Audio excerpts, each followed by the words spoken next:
To fix DoorDash not accepting new Dashers, follow these steps. First, check the DoorDash website for any updates on new Dasher acceptance. DoorDash may have paused new Dasher signups in your area due to high demand or other reasons. Next, ensure you meet the basic requirements to become a DoorDash Dasher.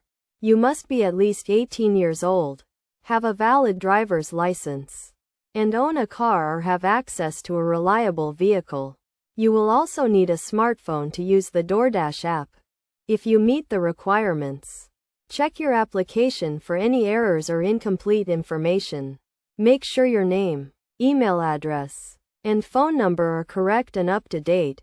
Verify that you have uploaded all required documents, including your driver's license and vehicle insurance.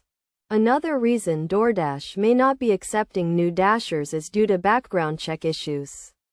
DoorDash requires a background check for all new Dashers. If your background check is pending or was denied, you will not be able to start dashing. To resolve this issue, contact DoorDash support directly. They will be able to provide you with more information on the status of your background check and what you need to do to complete it. Additionally, check the DoorDash app for any available orientation sessions in your area. DoorDash requires new Dashers to attend an orientation session before they can start dashing. If there are no orientation sessions available, you will need to wait until a new session is scheduled.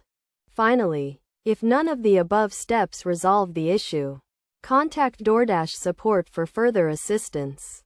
They will be able to provide you with more information on why you are unable to sign up as a new Dasher and what you need to do to resolve the issue.